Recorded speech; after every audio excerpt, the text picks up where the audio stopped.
Hello, America! Welcome to the Ben McCoy Show. Glad to have you on board.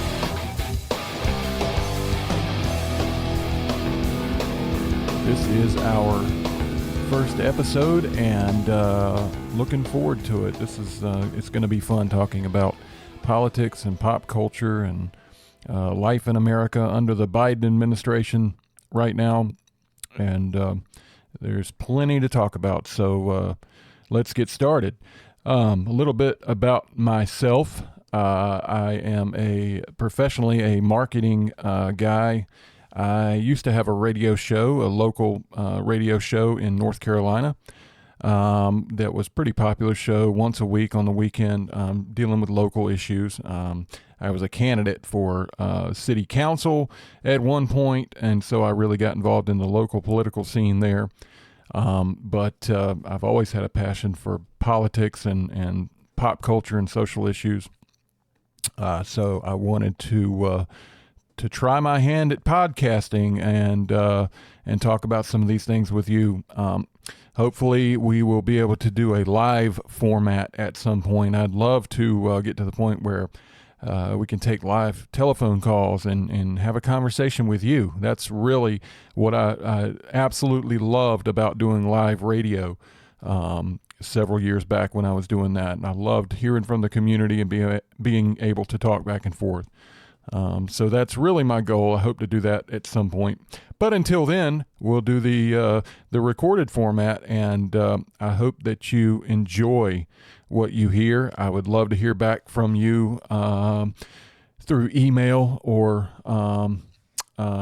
comments on the different podcasting platforms, and we'll just kind of figure that out as we go. Tonight, as we sit here, the latest news is that Kirsten Sinema has been censured by the Arizona Democrat Party for her opposition to destroying the filibuster in the Senate. And this is unprecedented to me. She made a good faith vote like every other senator in that chamber, but it was not the right decision. No longer are senators to act autonomously. They are supposed and expected to act a certain way as ordered by the party itself. And killing the filibuster was step one in invoking Joe Biden's radical voting rights bill, as he calls it, and no one yet has been able to explain which rights do not exist that this bill will grant. Who isn't voting out there that needs this voter rights bill in order to cast their vote at the ballot box? I can't figure that out. I hope you can, because if you can, you're smarter than I am. We've had, there's been a lot of voter rights bills throughout, especially the last century, very good voter rights bills that this country desperately needed. It was wrong to not let women vote. It was wrong not to let African Americans vote. And we righted those wrongs in this country, and thank God for that. And I still can't figure out who is not allowed to vote, that we need more voter rights bills. But I can take a guess. I would imagine that it is people who have no business voting in our elections, that the voter rights bill would gladly help pave the way for them to vote, as it empowers the secular progressives to achieve more of that power that they crave so desperately. And boy, do they crave that power. You know, I was just thinking over these last few days how much I miss liberals. You know, Clinton, good old Clinton liberals of the 90s. I really, back then it was, they got on your nerves sometimes, but I felt like that whole era was in good faith on both sides. We had some really good statesmen from all sides of the aisle back then, and some robust debate. Gingrich with his contract with America, and Clinton's really populist approach and economic successes that he had, especially in his second term. And it was a good time to be alive. And boy, I miss the liberals. We don't have them anymore. Liberals don't exist. We have these secular progressives, and I'm telling you what, that is a malignant group right there. These people, they have no principles. It's just get more power. That's whatever the issue is. Get more power. That's what they want to do, and that's what they exist to do.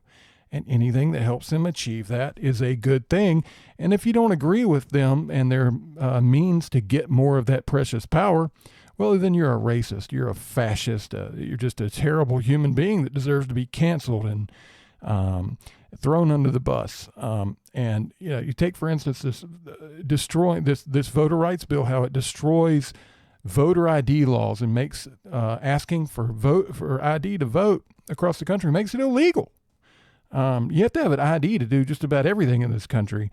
You can't go collect welfare without an ID. You can't check out a library book without an ID. But for some reason, one of our most sacred rights that we have in this country to elect our own leaders isn't important enough to have to show an ID to prove that you're an American citizen and that you have the right to vote. And because it is a privilege. It's a privilege to vote. You can lose that privilege. Felons, for instance, have lost that privilege. And one could argue that should they be able to get that back, being a good citizen at some point. And I can see arguments on both sides. I tend to think that, yes, I think under certain circumstances, we should consider giving certain people who have paid their debt to society back their voting rights. I have no problem with that. But this voter rights bill isn't about good faith at all. It is about ensuring that leftists and secular progressives have a monopoly on political control and power in the United States of America, and that no one to the right of this ideology ever has a chance in politics. And that's basically what this is all about. Back to voter ID. If it could be determined tomorrow that instilling and requiring voter ID in all 50 states would ensure that you would get a bigger turnout and elect more secular progressives to office, I guarantee you that by tomorrow afternoon you would be a racist, fascist, homophobe, and everything else you can come up with for not supporting voter ID. It would be the number one agenda item. There would be a bill being forced through Congress to make sure we had voter ID in all 50 states, and no dissension about it whatsoever, because it would just be the right thing. It'd be voter rights too. We must have voter ID. It's whatever gets them their power. These people have no principles at all. Liberals had principles. We could disagree with the things they stood for, but they had principles. And at the end of the day, we all wanted a better America. And that's what I miss. That is what I miss. I would take a Bill Clinton in the White House so fast right now over what we've got. I miss the debate where we both knew that we would go home at the end of the day wanting a better America. And we don't have that now.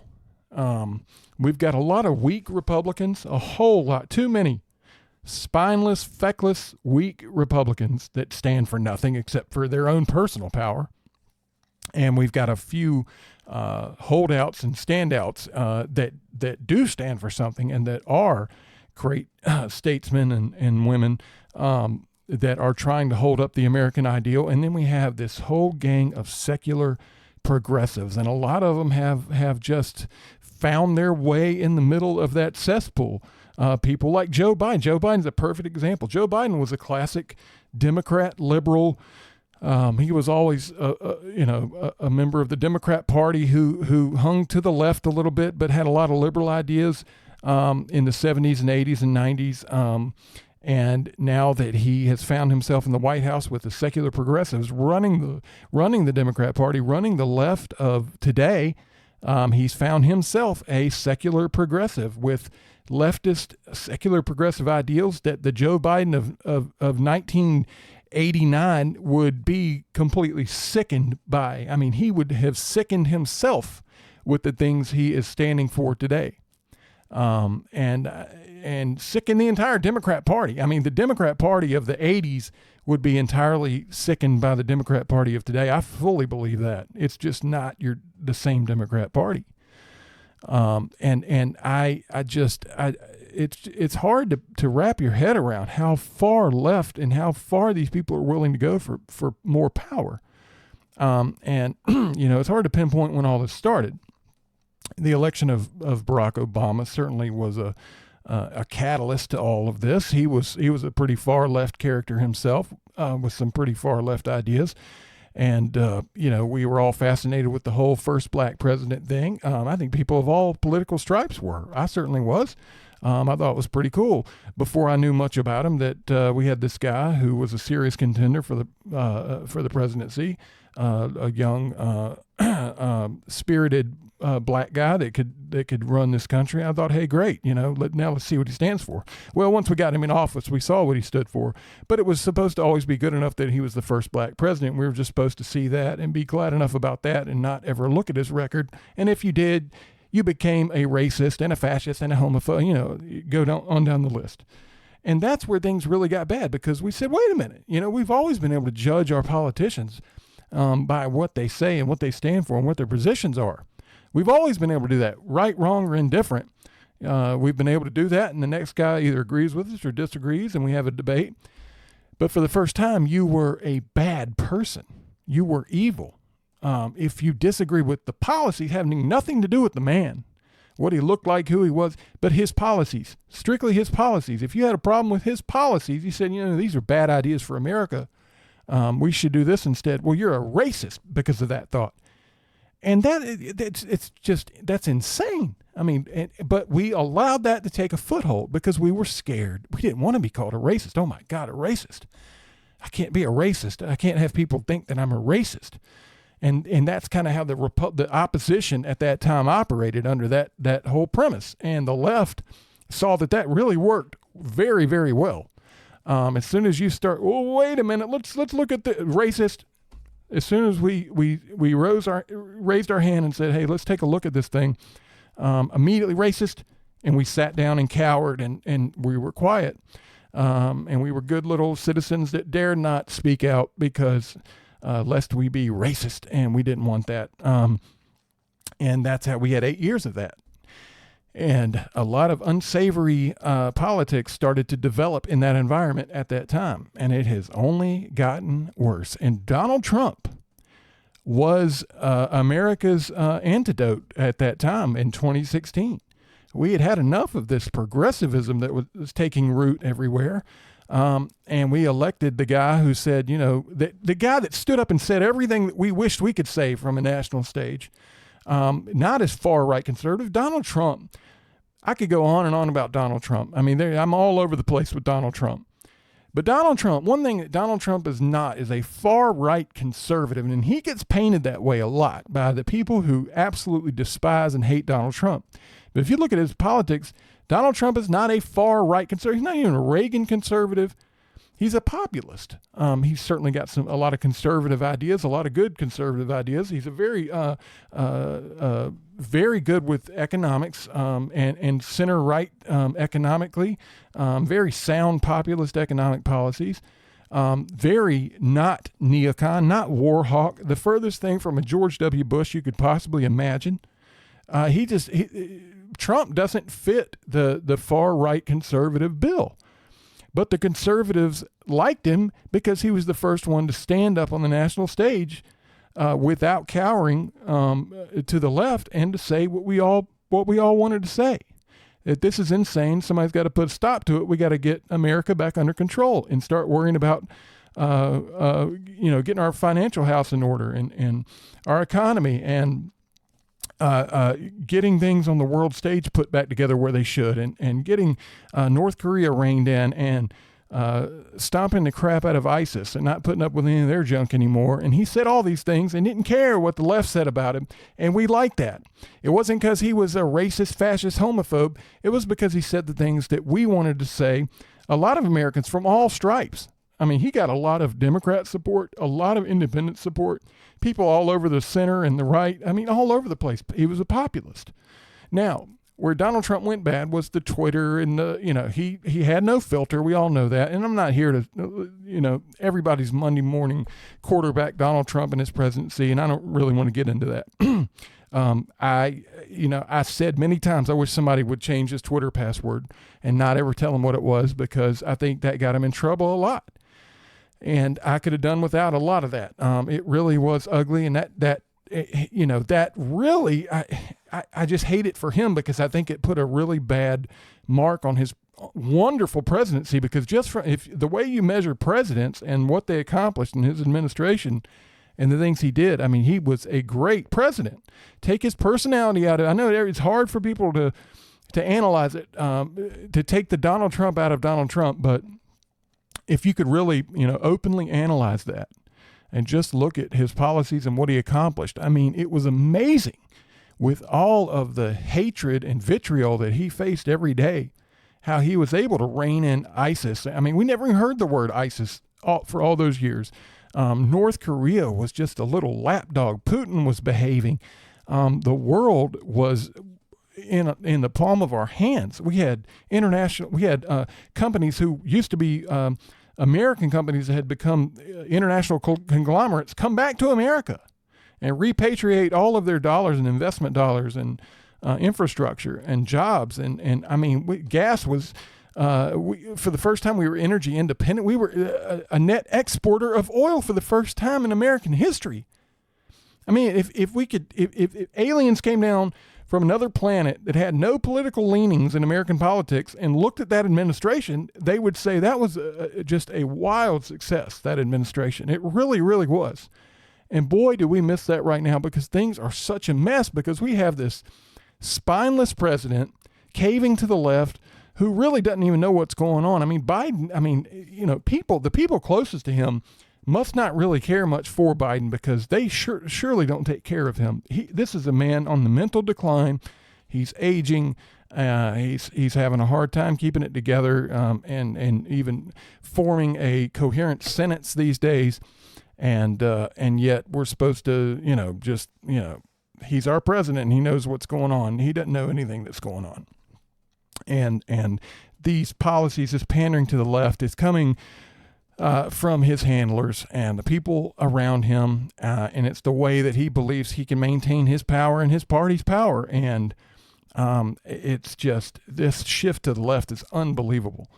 And now it's just become that if you voice any position that is to the right of, I don't know, pick a leftist, you are just as most radical fascist, racist, and all these things that you can imagine. And it's just, things are insane right now.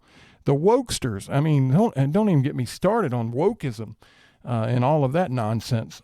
It is just AOCs and all these, the squad and everything else have just made a mess of American politics. I'm telling you, these people are malicious. They don't rule in good faith.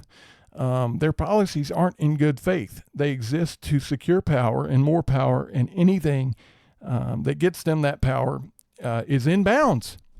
And the ends always justify the means, which is the definition of any far leftist movement. It's always that the ends always justify the means by any means necessary to get that power. And that's what they are currently doing. And you will see positions change from day to day if it means more power for them.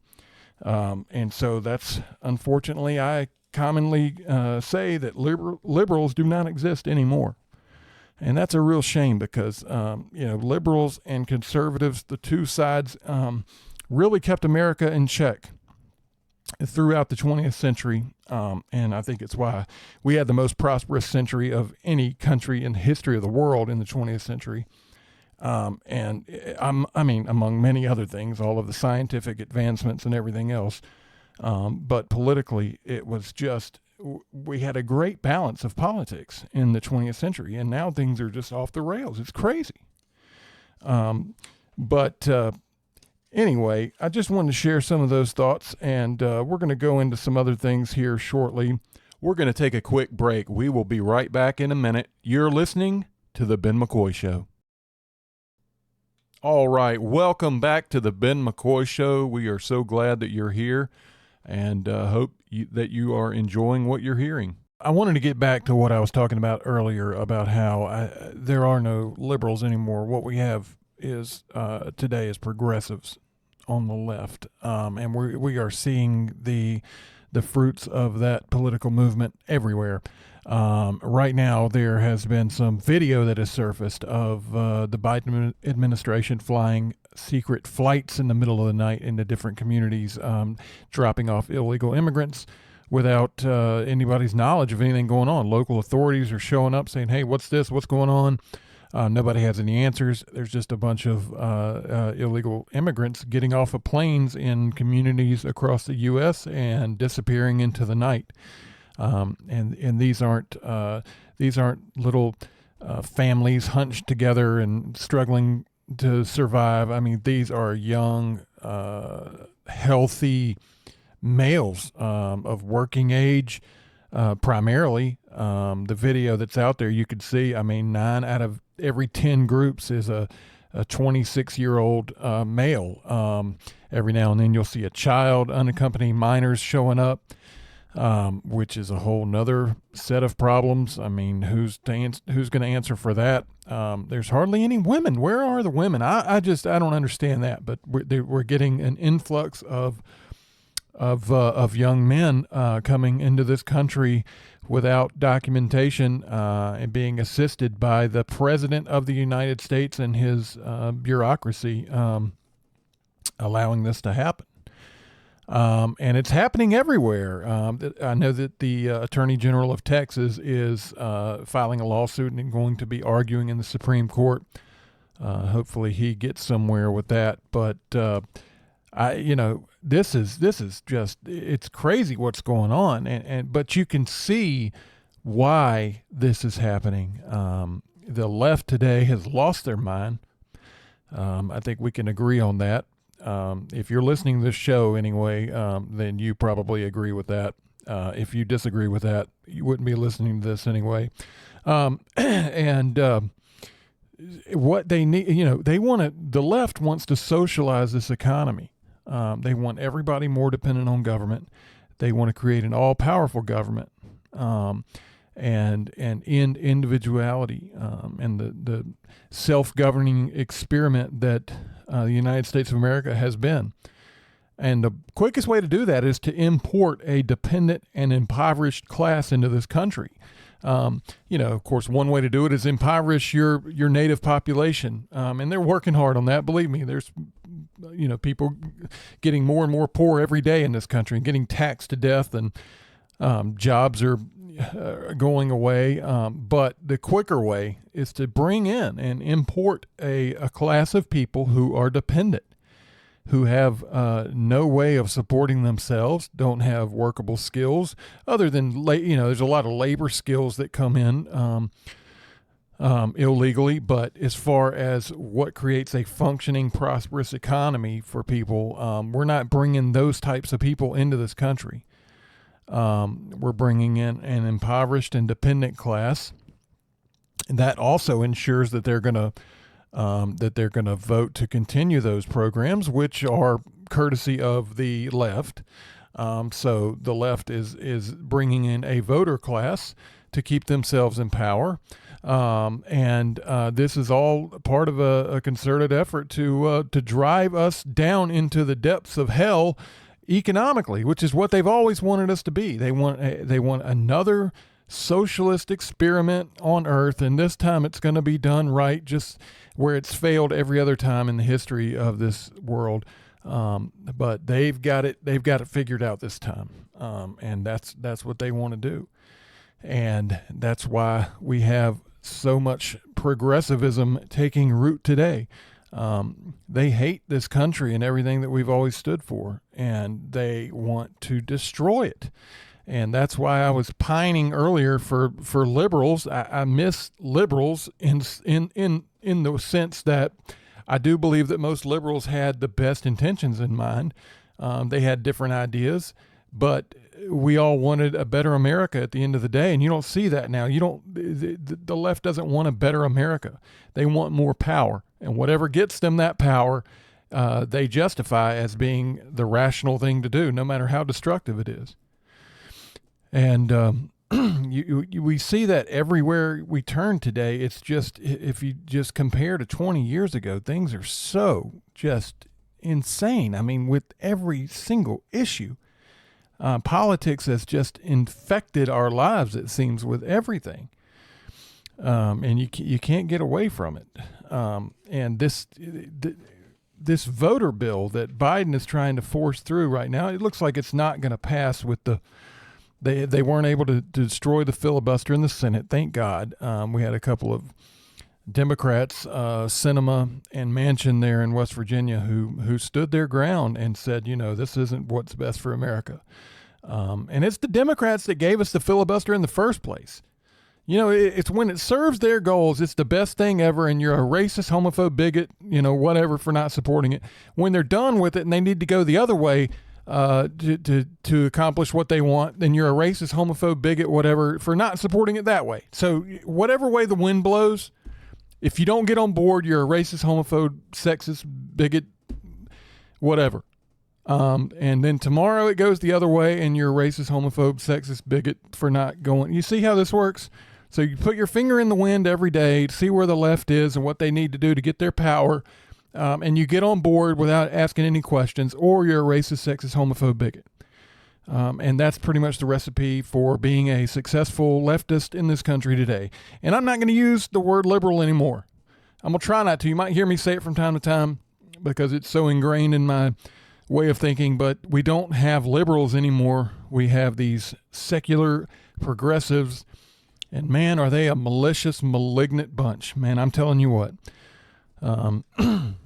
They've got some wild ideas they want to perpetuate onto the rest of us.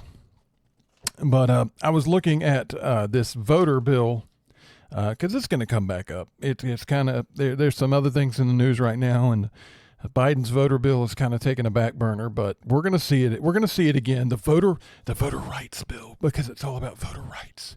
Even though everybody that's supposed to be able to vote can vote, and we've already accomplished all of those issues in the 20th century as far as rights to vote. People of any color have the right to vote. People of any gender have the right to vote. If you're a legal citizen in this country, you have the right to vote. That's been secured for you. Thank God for that. That's the way it should be. It was wrong when only men could vote in this country and women couldn't vote. It was wrong when only white people could vote in this country and black people could not vote. That was wrong, and that was immoral, and we righted those wrongs, and thank God for that. So who doesn't have the right to vote now? Nobody, but it's got to be packaged as the voter rights bill, because that makes you a bad, evil, racist, sexist, homophobe, bigot for not supporting it, right? You couldn't call it the far left, secular, progressive bill that gets us the things that we want that nobody actually would support if they knew what was in it, because then nobody would actually support it. You have to call it the voter rights bill, because everything's a struggle. Everything's a fight for a better tomorrow, and everything from the left, it's always this packaged in. It should be just called, everything should be called the rainbows and butterflies bill, because even though it brings destruction and poverty, as long as you call it the rainbows and butterflies bill, then you have to support it, or else you're a racist, sexist, homophobe, bigot.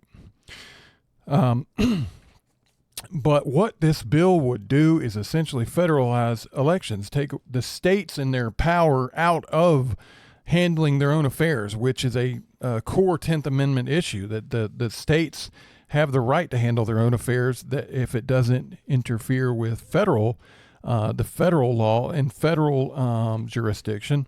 And elections have always been one of those issues that states have handled as they see fit. This bill, this voter rights bill, which we're still trying to figure out whose rights are granted in this bill, what it does is it gives the power to the federal government to take over elections. And what that's going to do is ensure that that states can't make their own rules and do things that work best in that particular state. You're going to have Democrats and progressives make up all the laws in the rules for voting, which is what that'll do is codify vote by mail, where you can't control who is voting and how many times they're voting, and which is the whole idea. I guess that's what the voter rights are. The right to cheat is what rights that they're trying to secure. So they want to repeal all voter ID, which, is so crazy how backwards they are.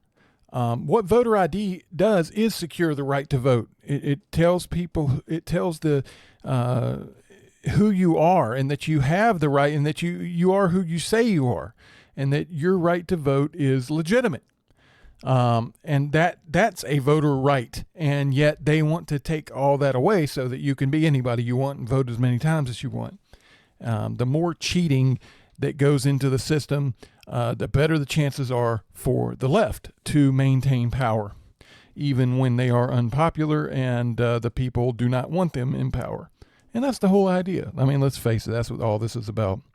But perhaps the most egregious part of this bill would be empowering third parties to get involved in the election and get between you and the ballot box.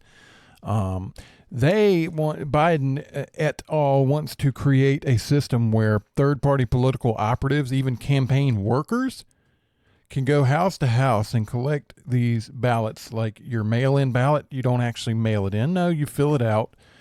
And a guy comes to your house to make sure that you filled it out correctly. The guy working for your local Democrat who is running for office, and they're going to make sure you filled that out just the way it's supposed to be filled out, and they're going to collect that and take that ballot from you and go to your neighbor's house and do the same thing, and go to every other house in the city and do the same thing and collect all these ballots, these third-party, unaccountable, unknown campaign staffers, and get all the little, aren't they helpful, aren't they friendly? They're going to collect all these little ballots and put them in a little box and bring them to the local election board to be counted, and to make sure that the right people get elected and the wrong people never, ever under any circumstances get elected again.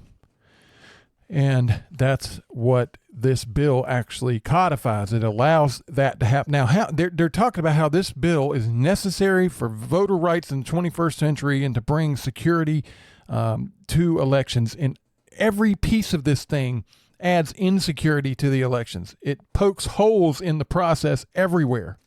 And it only is there to ensure that the left has a hold on power that is never challenged and the right never gets elected ever again. And we know that's exactly what would happen if this bill made its way through and became law. Now, I think there are certain challenges I just don't think it can hold up in the Supreme Court. I don't think it would hold up to constitutional scrutiny at all. I just don't think there's any question. But it would be a hard fight. I mean, these things it's like cancer. Once you introduce these things into society, getting rid of it, doing the operation and the chemo, the society chemo to get rid of this thing, it takes a toll on the body. And we're better off just not even going down that road to begin with. So hopefully there's enough common sense in Congress to keep this thing,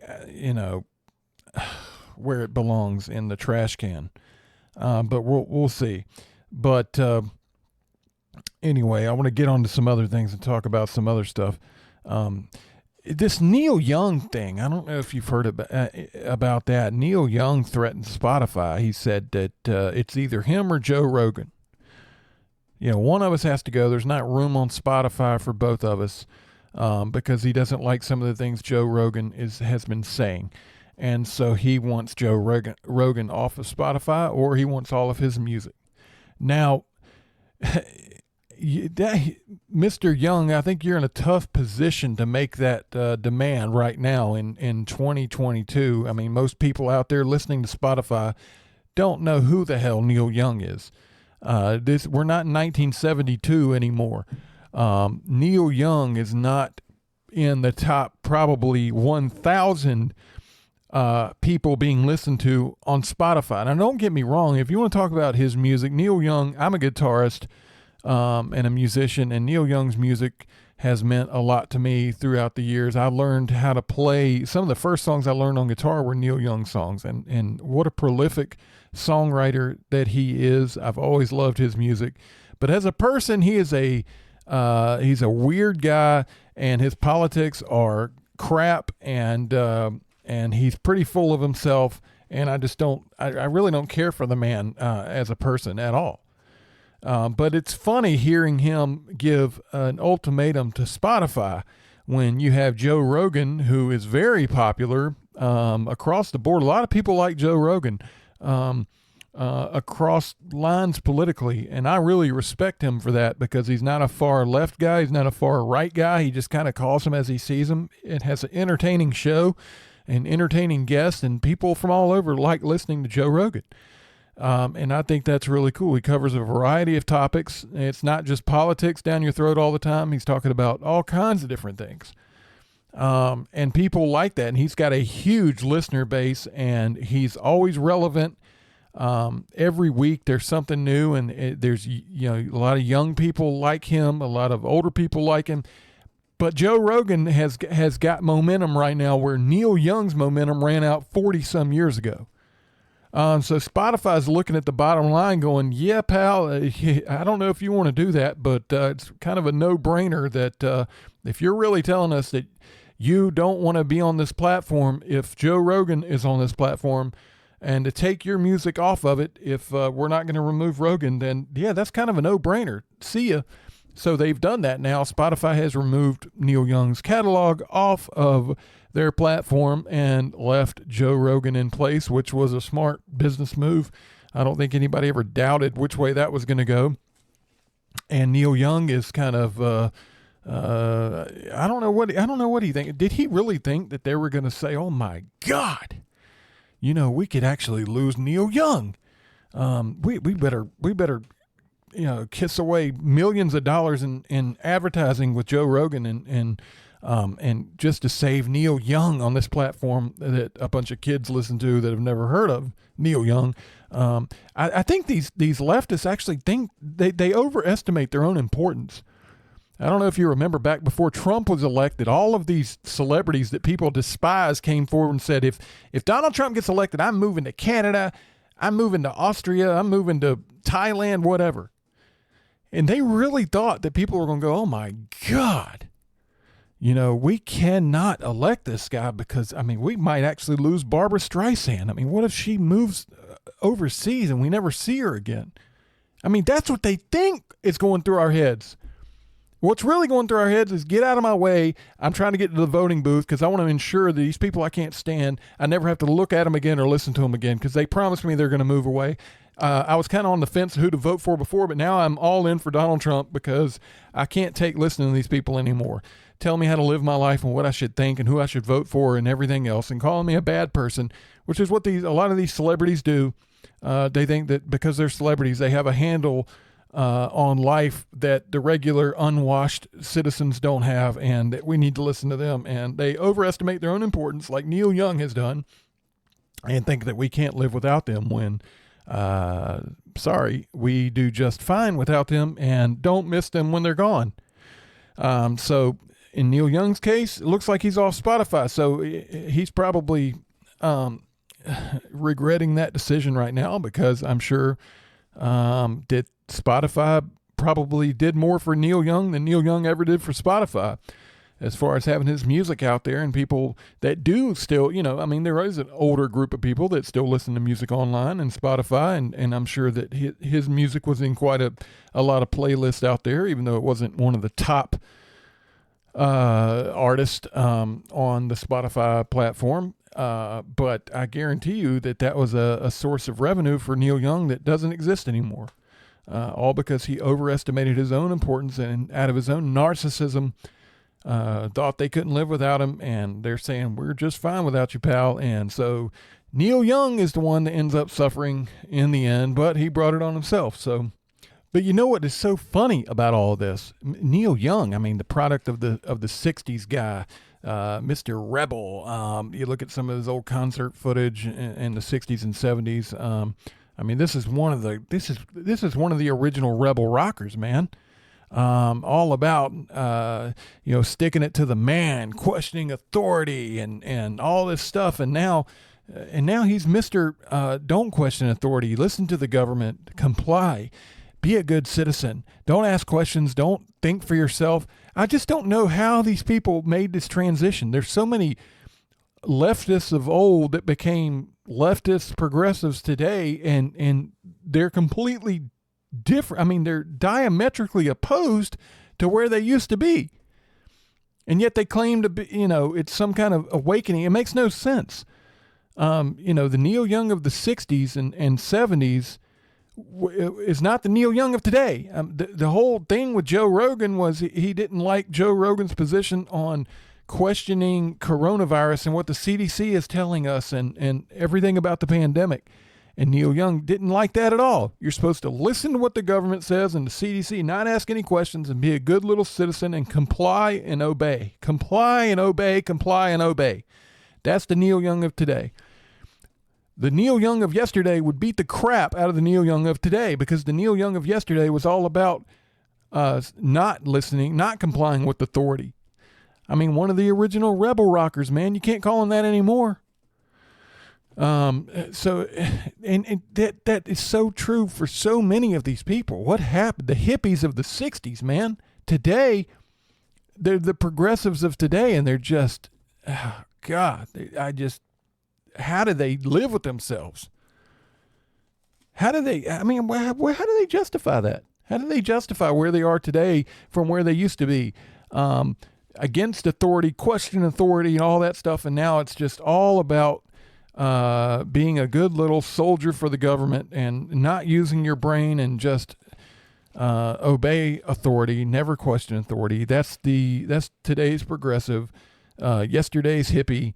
The two are diametrically opposed, but yet they claim to still be a product of the left. I don't get it, but it certainly furthers my theory that the most counterculture rebel thing you can be today is a white Christian conservative. I mean, there's nothing in culture that is supporting that standpoint. That's counterculture. That's as counterculture as you can get right now.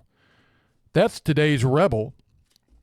Is a white Christian conservative, and that's today's that's the punk rocker of today. I mean, it used to be that was the straight-laced guy back in the 70s, 60s and 70s. Everything has gone. Everything is reversed. So anyway, my theory is that being a conservative, especially a white male Christian conservative, is countercultural, as punk rock as you can be today.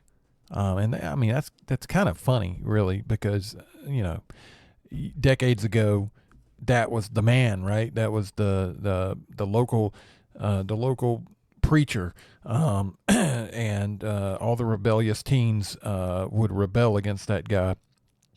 And today, you're just told to be a good little woke citizen that pays attention to your government and never asks any questions and never questions authority. And that is the par for the course. Well, to rebel against that is countercultural, and the only ones rebelling against that are conservatives. And there you go. So anyway, we're going to try something different. I want to try a new segment here on a new show. I mean, this is the first episode, so anything we do is new. We're going to look at some news headlines and see what we think about them, because I'm looking at some of this stuff. Did you hear about the monkey thing in Pennsylvania? The truck full of monkeys that collided with another vehicle and some monkeys got loose. It sounded like a funny little story at first. Well, it turns out these are monkeys that were experimented upon. They're CDC monkeys that came from Africa originally and are lab monkeys. And 3 of them got loose in this Pennsylvania community. And I guess some people came in contact with a couple of them, and now the CDC is monitoring the local community for cold-like symptoms. Now, that is weird. I don't know if you remember the movie Outbreak with Dustin Hoffman back in the 90s, but it sounds eerily familiar to that movie, and it's starting to make me wonder about this little crash that happened in Pennsylvania. Who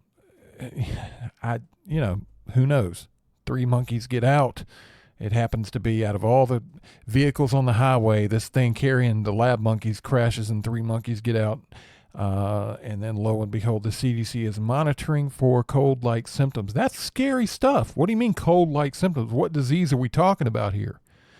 I mean, we're in the middle of a pandemic that destroyed the global economy, so we have a few questions about that. I'm not saying there's a conspiracy, but I'm just raising questions. It's weird. You got to admit, it's weird. Okay, moving on. It looks like Fauci is proposing a 3-shot series for babies 6 months old up to children 4 years old. 3-shot series for COVID for babies who don't really catch COVID. The children that have had it have almost 0 symptoms and without any morbidities. Boy, say that 3 times fast. Comorbidities. No children have even died at any of these phases that I know of. But we're gonna jab children that are 6 months old. This guy is nuts. Why is he in charge of anything? I don't know. It makes no sense. But are people really going to go along? Even the leftists with their little 6-month-old babies, they're going to put shot vaccines in them for a disease that doesn't even really affect children at all. It's amazing. Ben Shapiro pointed out how little it took to bring America to its knees, Dr. Fauci and company, with this pandemic, and to give up our freedoms and rights and wear masks everywhere and act like cattle. It's really amazing. And now they want to give a 3-shot series to little 6-month-old babies. It's sickening. What else do we got here? Staying on the pandemic. Top American Medical Journal study confirms the risk of myocarditis and pericarditis after receiving COVID-19 vaccines. Risk is highest after second vaccine in adolescent males and young men. Well, isn't that lovely? We've always heard some grumblings and some little hints about heart problems after vaccines, and yet the mainstream media doesn't uncover these stories. And this is major stuff. It was Project Veritas that had some secret footage that was taken inside of one of these government CDC hospitals, where the doctors were actually discussing this about patients that were having these serious heart symptoms after getting vaccinated. Where did those stories go? We heard a lot about this for a couple days, and then it just totally went away. And I really would like to see some real numbers here. How many people are suffering from heart conditions from these vaccines? We don't know, and I think that's pretty important. We need to figure that out. I wanted to talk for a minute about this trucker convoy in Canada headed to Ottawa. I'm sure you've heard about that. The truckers are upset for good reason about the just unbelievable mandates coming out of their government up there in Canada, requiring the truck drivers to be fully vaccinated in order to do their jobs, which is just the most absurd thing I've ever heard. You're going to be riding in a truck by yourself. That's your job across the country to deliver necessary products for consumers, and yet the government is saying that they have to be vaccinated. And so, it should be up.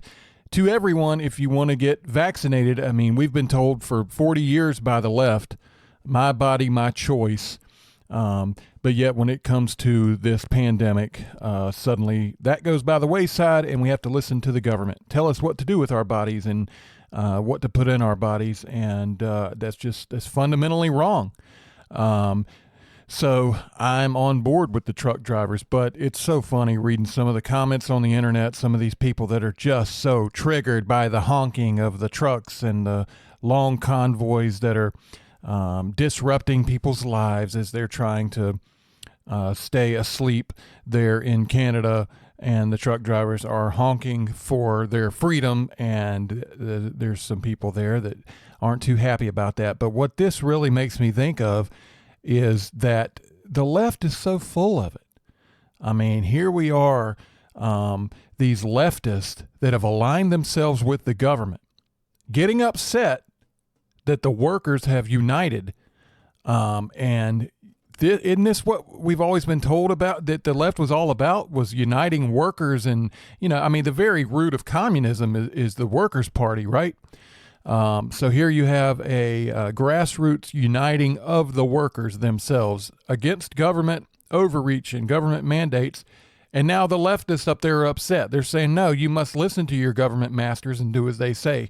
So the left has aligned themselves with the fascists, which is the government pharmaceutical cabal that is trying to run everybody's life. And this is what the truck drivers are protesting against.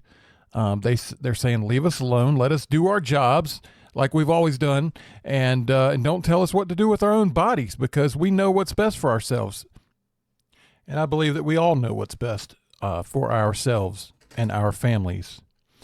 And we don't need the government telling us how to live our lives and which medical procedures that we should undertake and which things we should put in our body or not.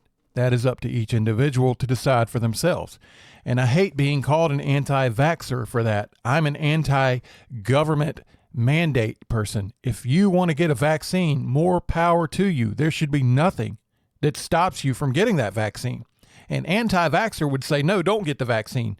You don't know what's best. An anti-vaxxer is the same thing as the government overreach mandate fascist guy saying, yes, you must get the vaccine no matter what.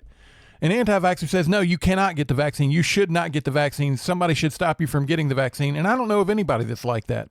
I don't know of any true anti-vaxxers out there. I just know of people saying, leave me alone. Let me make my own decisions. Don't tell me what to do. Don't tell me what to put in my body.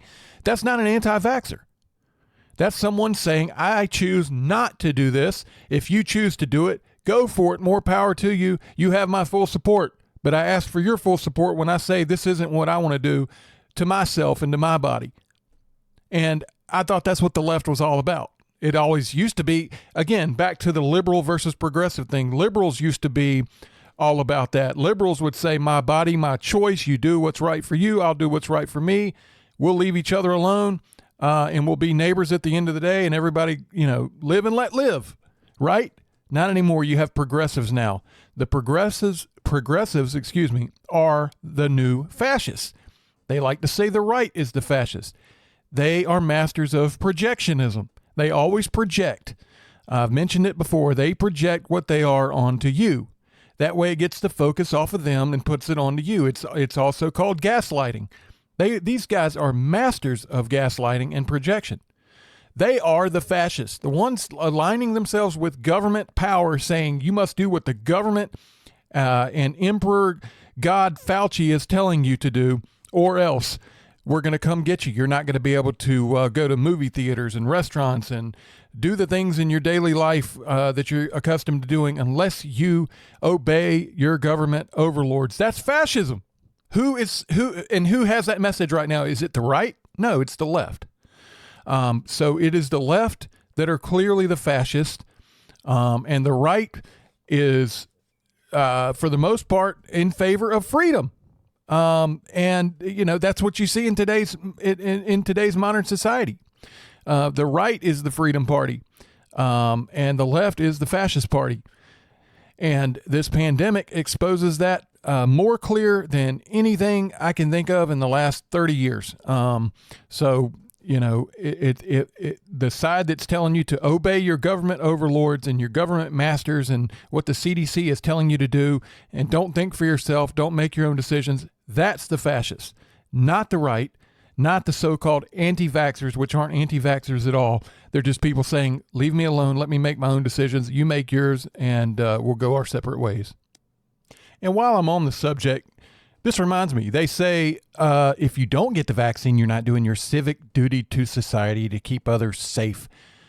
How in the world does this thing keep anybody safe? Last I checked, a vaccine is something that you take that prevents you from getting sick. We have a polio vaccine. I mean, we've got a million, measles, whatever.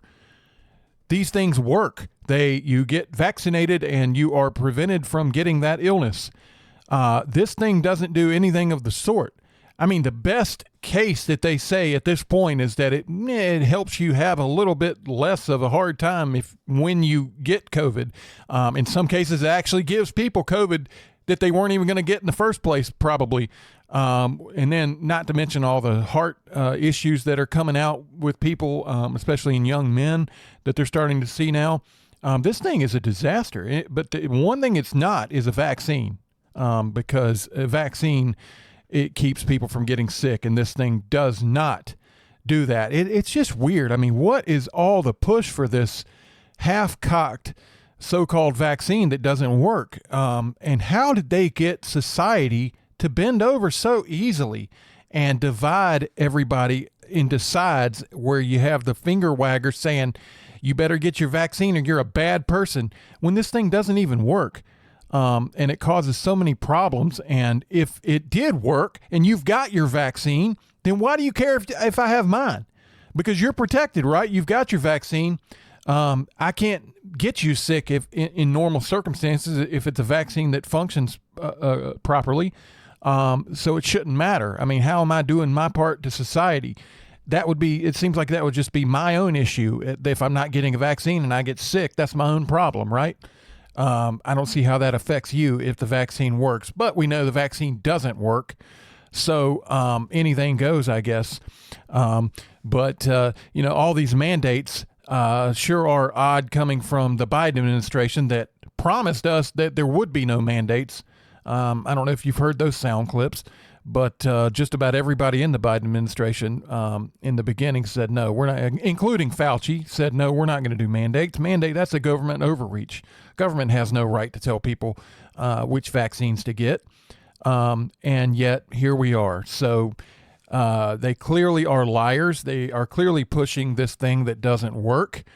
But one thing it is working just fabulously at is dividing society and creating a hostile environment, and pitting neighbor against neighbor, in some cases brother against brother. And so somebody is benefiting in that environment. And I think we all know what the end game is, because united we stand, divided we fall. And there are definitely those elements that want us to fall as a society. Well, folks, that'll do it for this first episode of the Ben McCoy Show. Thank you so much for tuning in. Hope to see you again, and hope to be adding a lot more different content to the show. Love to hear from you. Let us know what you'd like to hear, like to talk about, and we look forward to seeing you again. Take care, everybody. God bless.